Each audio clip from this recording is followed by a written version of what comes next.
എന്താണ് പറയും ആര് പറഞ്ഞു പരിഭവമുണ്ടെന്ന്? ആരും ഞാൻ പറഞ്ഞിട്ടില്ല ഇതുവരെ. അല്ല ഇല്ല ഒരു പരാതിയല്ല. പരാതിയെന്നോ പരിഭവമെന്നോ നിങ്ങൾ അതിനെ വ്യാഖ്യാനിക്കുന്നതിനോട് എനിക്ക് വിയോജിപ്പുണ്ട്. KPCCയുടെ മാനദണ്ഡങ്ങളെക്കുറിച്ച് മാത്രമേ ഞാൻ പറഞ്ഞിട്ടുള്ളൂ. പക്ഷെ ഇന്ന് ഞാൻ അതൊന്നും പറയാൻ ആഗ്രഹിക്കുന്നില്ല. ഇന്ന് UDFനെ സംബന്ധിച്ച്, കോൺഗ്രസിനെ സംബന്ധിച്ച് ഞങ്ങൾക്ക് വിജയത്തിന്റെ ദിവസമാണ്. കൊച്ചി നഗരസഭയിലേക്ക് UDF ഭരണത്തിലേറുന്ന ദിവസമാണ്. ജനങ്ങൾ ഞങ്ങളെ ഏൽപ്പിച്ച ഏറ്റവും വലിയ ഉത്തരവാദിത്തമാണിത്. ഞങ്ങൾ ഒറ്റക്കെട്ടായി എല്ലാവരുമുണ്ട്, ഘടകകക്ഷികളുണ്ട്, ഞങ്ങളുടെ കൌൺസിലേഴ്സ് ഉണ്ട്.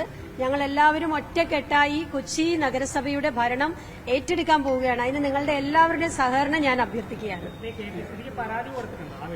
അല്ല, അതൊന്നും ഇപ്പൊ പറയുന്നില്ല. അതൊക്കെ ഞാൻ ഓൾറെഡി പറഞ്ഞിട്ടുണ്ടല്ലോ.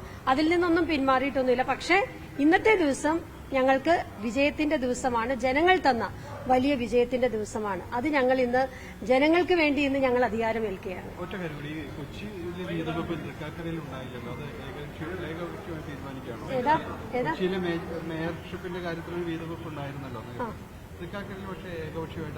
അല്ല, തൃക്കാക്കരയുടെ കാര്യത്തിൽ അത് MLA ഉൾപ്പെടെയുള്ളവർ അത് KPCയുമായി പറഞ്ഞിട്ടുണ്ട്.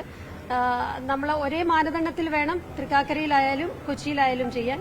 ഒന്നുകിൽ KPC മാനദണ്ഡം, അല്ലെങ്കിൽ ജില്ലയ്ക്കകത്തൊരു മാനദണ്ഡം അത്തരത്തിൽ സമവായം ഉണ്ടാക്കേണ്ടതായിട്ടുണ്ട്. അത് ഞാൻ പിന്നീട് പറയാം. അതിന്റെ അകത്തൊക്കെ ഉള്ള കാര്യങ്ങളൊക്കെ പാർട്ടി വേദികളിൽ ചർച്ച ചെയ്യുന്നതായിരിക്കും.